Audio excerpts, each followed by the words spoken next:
마라난타 주 예수여 오시옵소서. 주 예수여 오시옵소서라는 이 말을 히브리어로 마라난타라고 부릅니다. 초대교회 성도들은 이 마라나타가 최고의 희망이었고 가장 큰 소망이었습니다. 로마의 핍박하에서 그들의 간절한 소망은 오직 예수님이 속히 오시는 겁니다. 주님의 재림이 빨리 이루어지고, 그래서 교회와 성도들을 핍박하고 있는 이 세상을 하나님이 심판하시고 새하늘과 새 땅이 이 땅 가운데 열리는 것, 그것이 그들의 가장 큰 소망이었을 겁니다. 사도 요한을 통해서 주신 요한계시록의 마지막 장 20절 말씀을 보시면은요, 우리 같이 한번 읽어볼까요? 시작. 이것을 증언하시니가 이르시되 내가 진실로 속히 오리라 하시거늘 아멘. 주 예수여 오시옵소서. 여러분, 예수님이 속히 오신다고 했어요? 더디 오신다고 했어요? 속히 오시겠다고 했잖아요. 그런데 주님 아직도 안 오고 계세요. 그러면 대체 이게 뭐가 문제인 겁니까? 분명히 주님께서는 속히 오시겠다고 약속을 해주셨는데 주님은 아직도 오고 계시지 않습니다. 2000년이 넘은 이 세월 동안 아직도 주님은 오시지 않고 있습니다.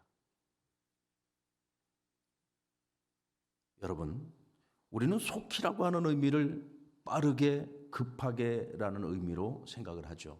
아, 주님께서 급하게 오시는구나, 주님께서 빠르게 오시는구나 라고 우리는 기대를 하게 되죠.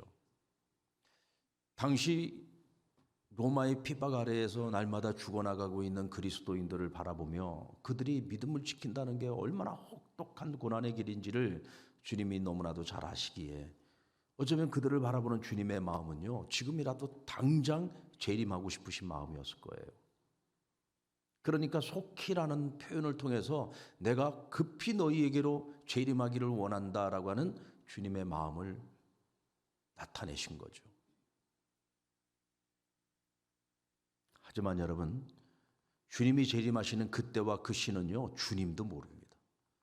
주님이 뭐라고 하셨어요? 그 날과 그 시는 아버지만이 아신다고 했습니다. 하나님 아버지만이 아신다. 그러니까 속히 오시겠다라고 하는 이 주님의 이 말씀은 곧 주님의 마음이라고 할 수 있죠. 그런가 하면 또 한편으로 생각을 해보면 하나님의 시간과 우리의 시간의 개념이 달라요.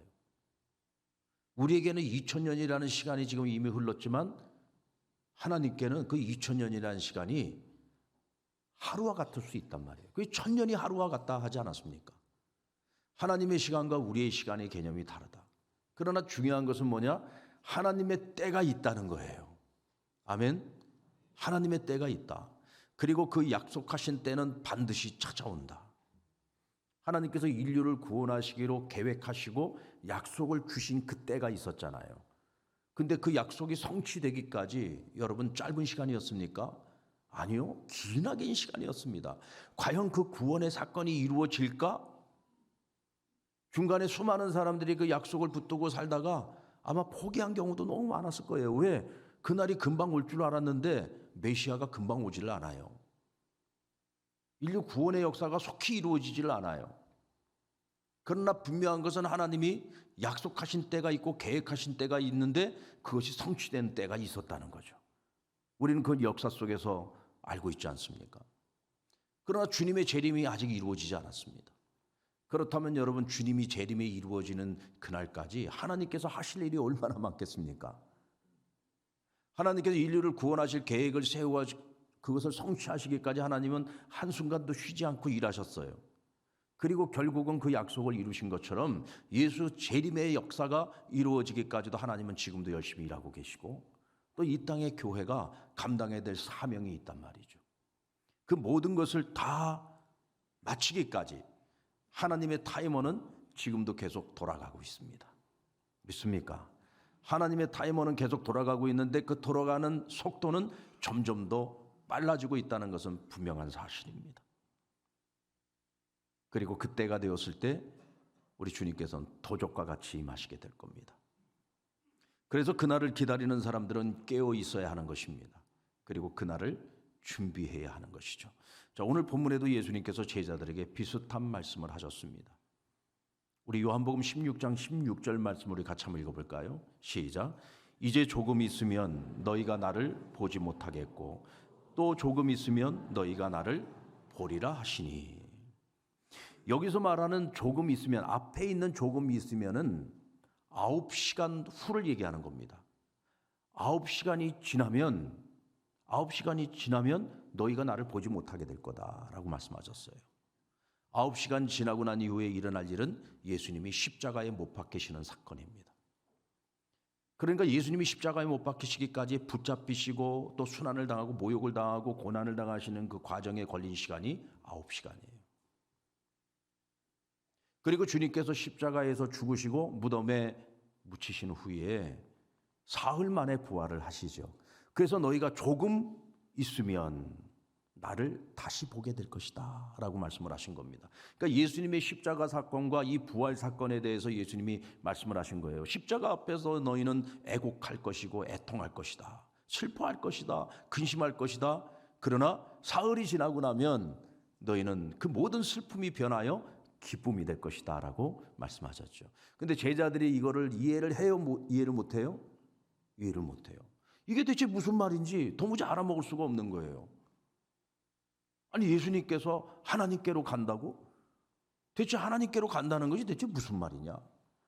조금 있으면 보지 못할 거고 조금 있으면 또 본다는 건 또 대체 무슨 얘기냐? 그리고는 자기들끼리 문의했다 그랬어요.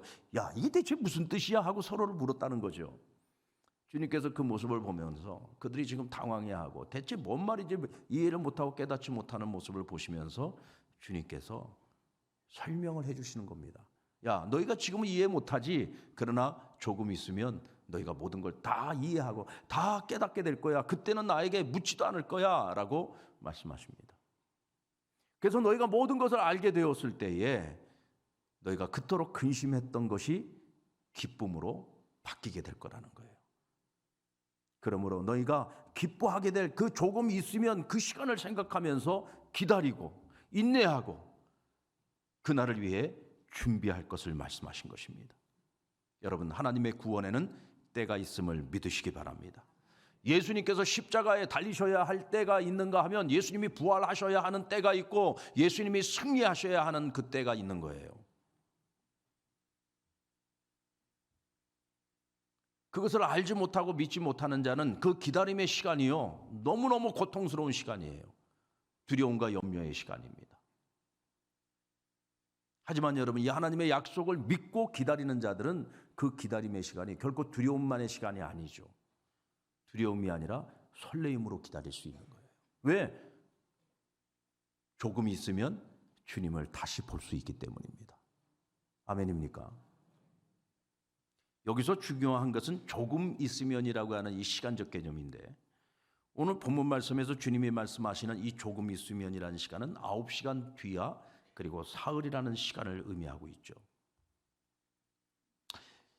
만약 주님께서 9시간 뒤에 내가 십자가에서 너희를 대속하여 죽임을 맞이할 거야, 이렇게 말씀을 해주시든지, 내가 죽어도 너무 염려하지 마, 나 죽고 무덤에 갇혀도 나 사흘이면 하나님 아버지께서 나 부활시킬 거야, 그래서 내가 너희를 떠나서 너희가 나를 볼 수 없지만 다시 보게 될 거야 라고 구체적으로 아예 그냥 시간을 명시해서 말씀을 해주신다면 듣는 제자들 입장에서는 이해하기도 훨씬 쉽고 받아들이고 수용하기도 훨씬 더 쉽지 않았겠습니까? 제가 지금 어려운 얘기하고 있나요? 간단하잖아요. 아예 그냥 정확하게 시간을 딱 알려주시면 그래, 9시간 후, 그렇지, 사흘 후면 주님 부활하시지. 근데 왜 주님께서는 이렇게 애매하게 조금 후에는 이런 표현을 쓰신 걸까요?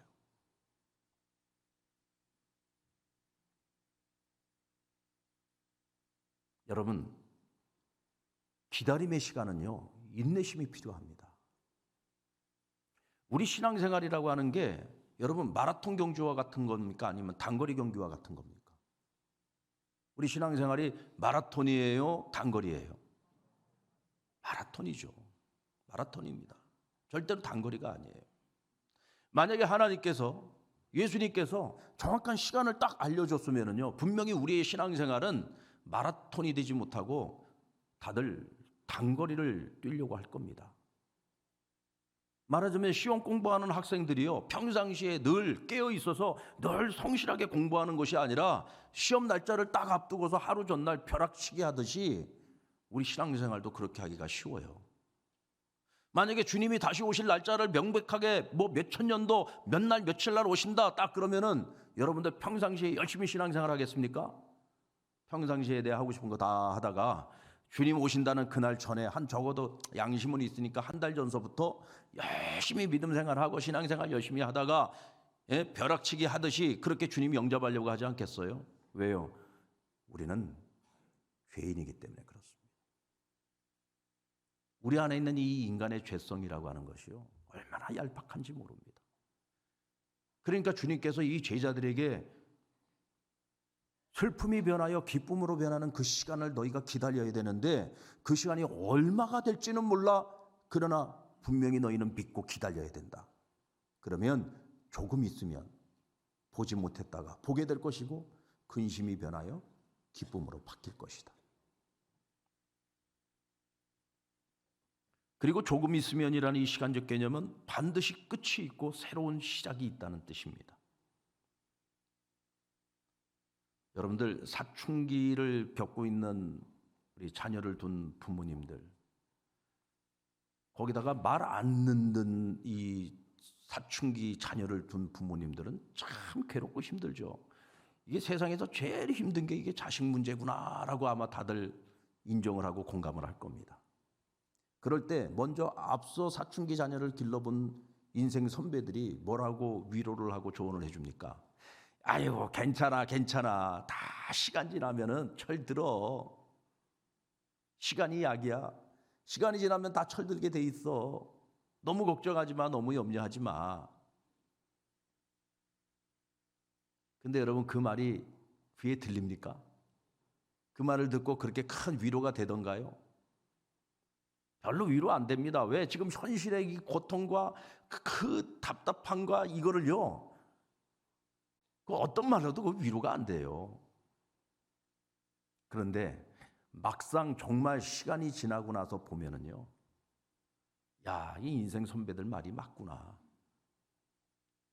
우리가 여러분 믿음의 사람으로서 믿음의 본을 보여주고 삶의 본을 보여주고 자녀들을 위해서 쉬지 않고 기도하고 기도를 쌓아가면은요, 결국은 때가 되면 하나님께서 그 아이들이 다 철들게 만드시고요, 부모가 했던 말들이 다 그게 무슨 의미였는지를 다 깨닫게 되고요, 스스로 자기 인생 책임지는 철든 자녀로 거듭나는 그 때가 온단 말이에요.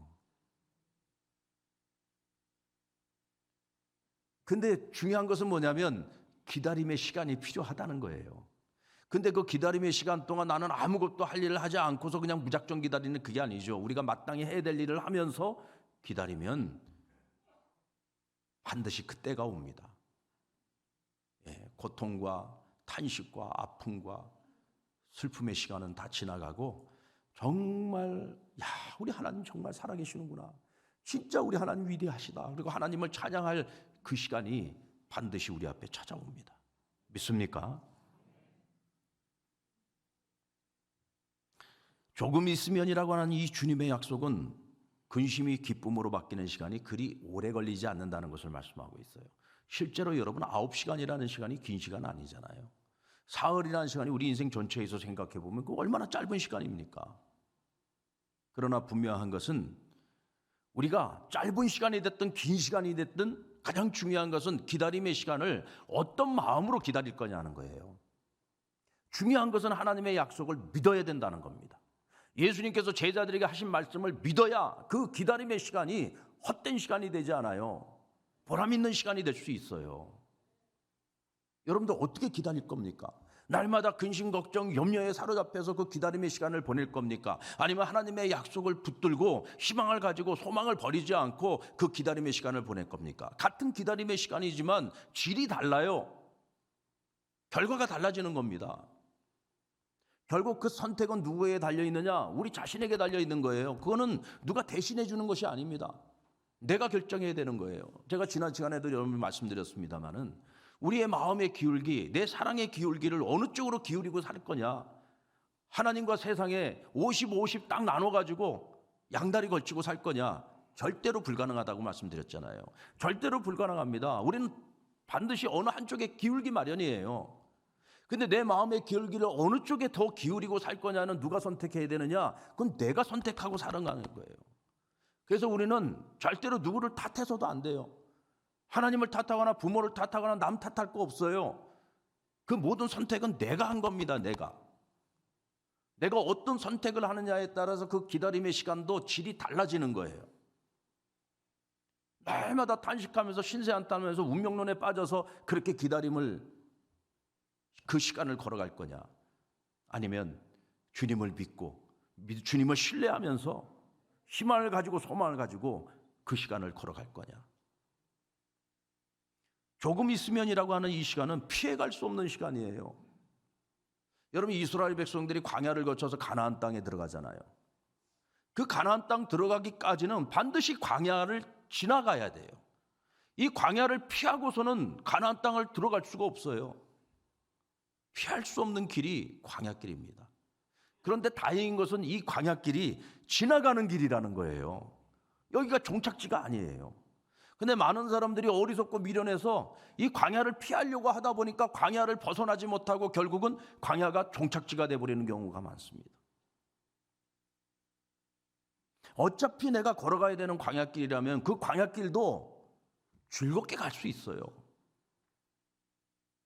날마다 운명을 탓하고 누군가를 원망하고 불평하면서 그 광야길을 걸어간다면 반드시 우리에게는 가나안이 기다리는 것이 아니라 결국은 광야길이 지나가는 길이 아니라 종착지가 될 가능성이 큽니다. 여러분, 다윗이 사울에게 쫓겨다닐 때 그가 가장 힘들고 어려웠던 게 뭐였을까? 저는 이렇게 생각해 봤어요. 야, 이 고난이 대체 언제 끝날까? 내가 언제까지 이렇게 도망을 다녀야 되나? 언제까지 내가 날마다 이렇게 위기 속에서 살아야 되나? 왜? 언제 끝날지를 모르거든요.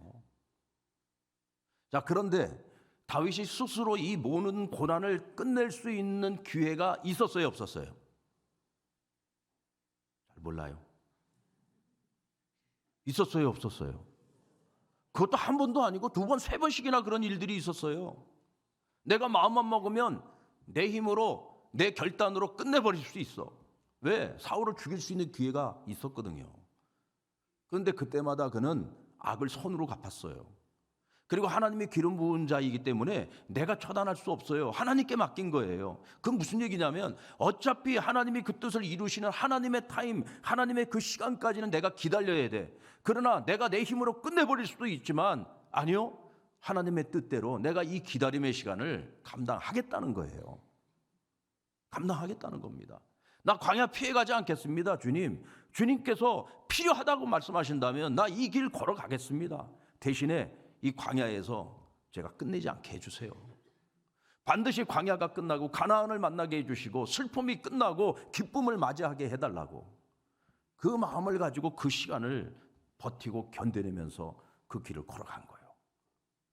그러니까 하나님께서 여러분 결국은 사울을 하나님이 처단하시고 다윗을 왕으로 세우시며 이스라엘의 왕 중의 왕으로 다윗을 세워주신 것 아닙니까?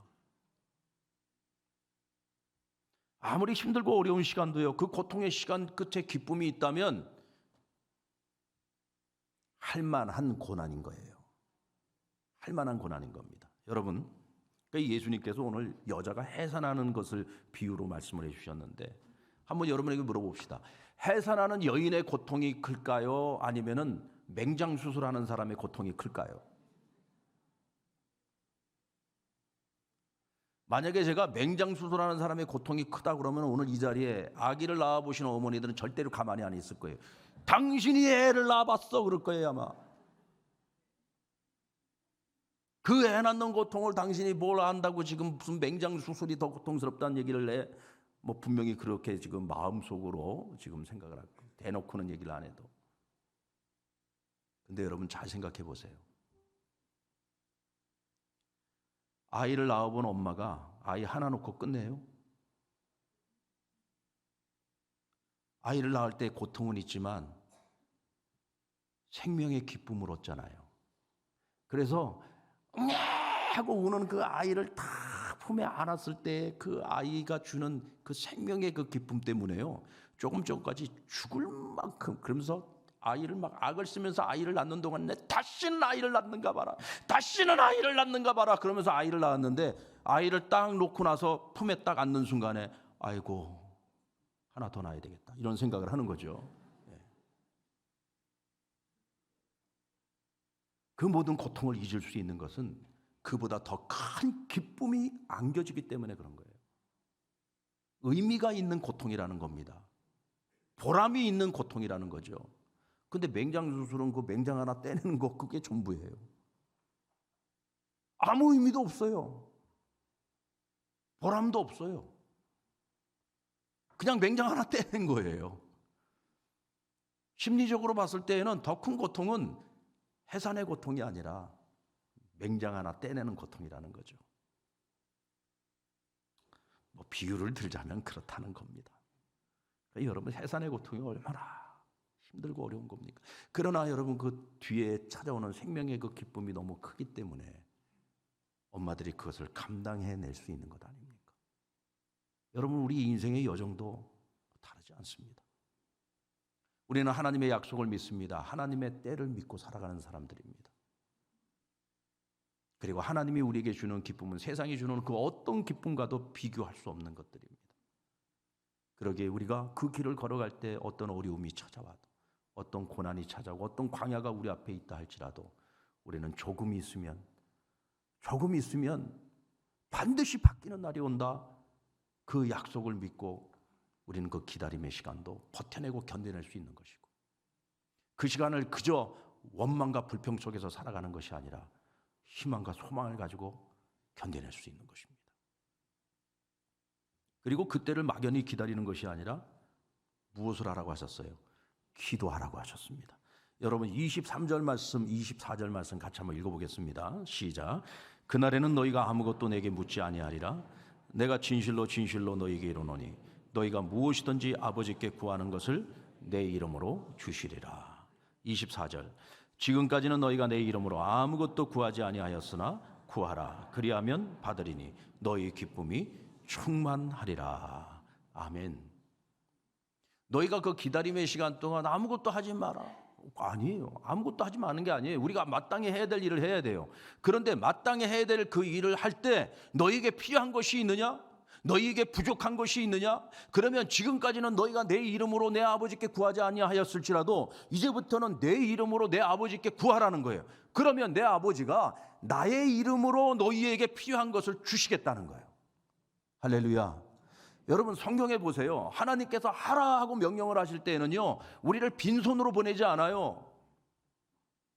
아무 능력도 없이 그냥 보내는 게 아니에요. 아무것도 주지 않으면서 그냥 하라는 게 아니에요. 하나님이 우리 보고 하라고 명령하실 때에는 우리가 할 수 있도록 도와주세요. 필요한 것들을 채워주세요. 그래서 우리가 순종을 하면 도무지 할 수 없는 상황 속에 있다가도 나중에 그것을 해내고 있는 나를 보게 되는 거예요. 여러분, 이것이 하나님의 은혜인 겁니다. 이것이 기적이에요. 기도하라는 거예요. 이제부터는 내 이름으로 아버지께 구하라는 거예요. 주님이 함께 하실 때에는요, 필요한 게 있으면은요, 어려운 문제가 있으면 예수님께 아뢰면은 예수님이 다 해결해 주셨어요. 근데 이제는 예수님이 하나님께로 가고 나면 제자들만 남아 있는 거예요. 그러니 제자들에게 말씀하십니다. 야, 이제부터는 너희가 나를 찾을 것도 없어. 너희가 나에게 물어볼 것도 없어. 이제는 내 아버지께 물어봐. 내 이름으로 물어보면 아버지께서 답을 주실 거야. 내 이름으로 찾으면 아버지께서 찾게 해 주실 거야. 내 이름으로 구하면 내 아버지께서 내 이름으로 너희로 하여금 얻게 해 주실 거야. 너희에게 용기가 필요해? 그럼 아버지께서 용기를 주실 거야. 평안이 필요해? 평안을 주실 거야. 지혜가 필요하니 지혜를 주실 거야. 아버지께서 너희에게 약속하신 성령을 달라고 기도해. 아버지께서 성령을 주실 거야. 성령의 충만함도 주시고 권능도 주실 것이고 성령의 열매도 주실 것이고, 내가 너희에게 맡긴 그 모든 사명을 능히 감당할 수 있도록 내 아버지께서 내 이름으로 너희에게 주시겠다고 약속해 주십니다. 여러분, 주님과 함께 걸어가는 우리의 인생의 고난의 길은요, 절대로 외롭지 않습니다. 그래서 우리는 낙심하지 않는 거예요. 왜 낙심하지 않습니까? 주님이 우리와 동행하시기 때문에요. 언제든지 우리는 예수의 이름으로 주님께 무엇이든지 구할 수 있어요. 주시겠다고 약속하셨으니 우리는 주님이 주시는 그 능력으로 광야도 능히 걸어갈 수 있고 언젠가는 광야를 벗어나게 될 것이고 가나안을 만나게 될 겁니다. 그 모든 슬픔을 뒤로하고 하나님이 주시는 기쁨을 맞이하는 그 순간을 맞이하게 될 것입니다. 사랑하는 여러분, 이번 주간 우리는 고난주간으로 지내게 됩니다. 고난주간이 지나고 나면 무엇이 오죠? 주님의 부활절을 맞이하게 됩니다. 여러분, 우리의 인생도 똑같습니다. 그 고난의 시간이 지나고 우리에게는 부활의 기쁨을 맞이하는 순간이 반드시 찾아옵니다. 왜? 우린 주님의 자녀들이니까요. 오늘도 주님과 함께 그 길을 같이 걷고 있으니까요. 동행하고 있으니까요. 믿으십니까? 믿으시면 반드시 여러분들은 그날을 맞이할 것입니다. 여기에 우리의 소망을 두고 우리의 마땅히 걸어가야 되는 그 길을 피하지 말고 능히 맞서 이기고 승리할 수 있는 저와 여러분 우리 모두가 되기를 주님의 이름으로 축원합니다.